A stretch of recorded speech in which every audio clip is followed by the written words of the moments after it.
कैकेयी द्वारा वरों की प्राप्ति की कथा।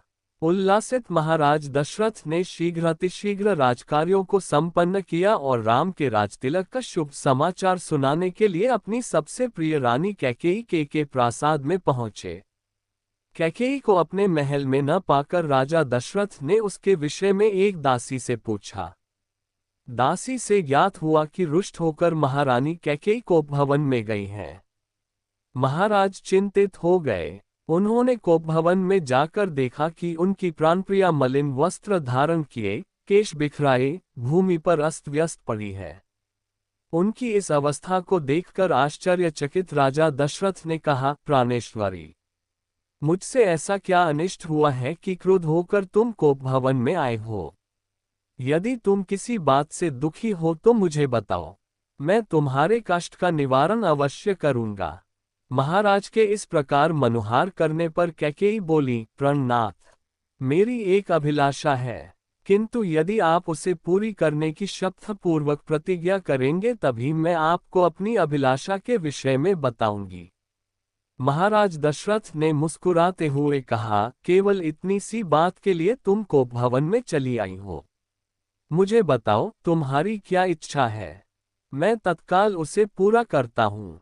इस पर कैकेयी बोली, महाराज, पहले आप सौगंध लीजिए कि आप मेरी अभिलाषा अवश्य पूरी करेंगे।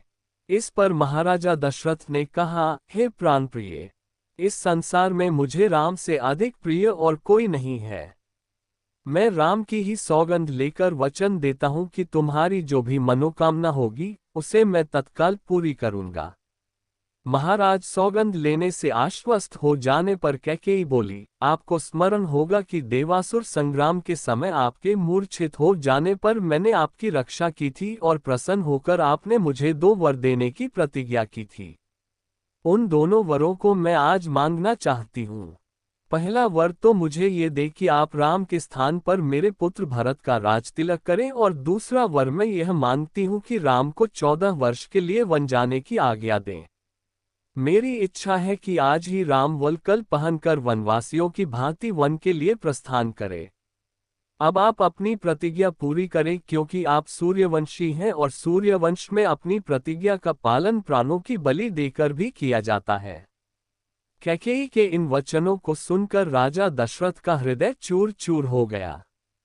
उन्हें असह्य पीड़ा हुई और वे मूर्छित होकर गिर पड़े। कुछ काल बाद जब उनकी मूर्छा भंग हुई तो वे क्रोध और वेदना से कांपते हुए बोले, रे कुलघातिनी, न जाने मुझसे ऐसा कौन सा अपराध हुआ है जिसका तूने इतना भयंकर प्रतिशोध लिया है।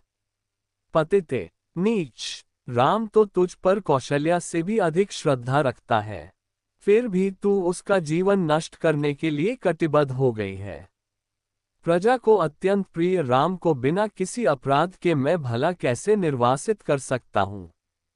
तू अच्छी तरह से जानती है कि मैं अपने प्राण त्याग सकता हूँ, किंतु राम का वियोग नहीं सह सकता। मैं तुझसे विनती करता हूँ कि राम के वनवास की बात के बदले तू कुछ और मांग ले। मैं तुझे विश्वास दिलाता हूँ कि मैं तेरी मांग अवश्य पूरी करूँगा। महाराज दशरथ के इन दीन वचनों को सुनकर कैकेयी तनिक भी द्रवित नहीं हुई। वह बोली, राजन, ऐसा कहकर आप अपने वचन से हट रहे हैं। यह आपको शोभा नहीं देता। आप सूर्यवंशी हैं, अपनी प्रतिज्ञा पूरी कीजिए। प्रतिज्ञा से हटकर स्वयं को और सूर्यवंश को कलंकित मत कीजिए। आपके द्वारा अपना वचन नहीं निभाए जाने पर मैं तत्काल आपके सम्मुख ही विष पीकर अपने प्राण त्याग दूंगी।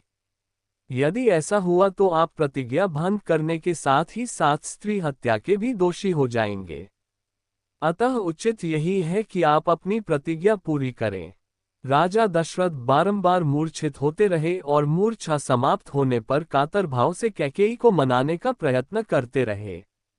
इस प्रकार पूरी रात बीत गई। अंबर में उषा की लालिमा फैलने लगी, जिसे देखकर कैकेयी ने उग्र रूप धारण कर लिया और कहा, राजन, आप व्यर्थ ही समय व्यतीत कर रहे हैं।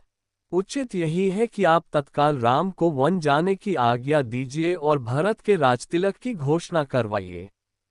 सूर्योदय हो जाने पर गुरु वशिष्ठ मंत्रियों के साथ राजप्रासाद के द्वार पर पहुंचे और महामंत्री सुमंत को महाराज के पास जाकर अपने आगमन की सूचना देने के लिए कहा। कैकेयी एवं दशरथ के संवाद से अनजान सुमंत ने महाराज के पास जाकर कहा, हे राजाधिराज, रात्रि का समापन हो गया है और गुरु वशिष्ठ का आगमन भी हो चुका है, अतएव आप शय्या त्याग कर गुरु वशिष्ठ के पास चलिए। सुमंत के इन वचनों को सुनकर महाराज दशरथ को पुनः असह्य वेदना का अनुभव हुआ तथा वे फिर से मूर्छित हो गए। उनके इस प्रकार मूर्छित होने पर कुटिल कैकेयी बोली, हे महामंत्री, अपने प्रिय पुत्र के राज्याभिषेक के उल्लास के कारण महाराज रात भर सो नहीं सके हैं। उन्हें अभी अभी ही तंद्रा आई है। महाराज निद्रा से जागते ही राम को कुछ आवश्यक निर्देश देना चाहते हैं। तुम शीघ्र जाकर राम को यहीं बुला लाओ। कैकेयी के आदेशानुसार सुमंत रामचंद्र को उनके महल से बुला लाए। इसी भगवान की वीडियो देखने के लिए सब्सक्राइब करें चैनल को और बेल आइकॉन दबाएं।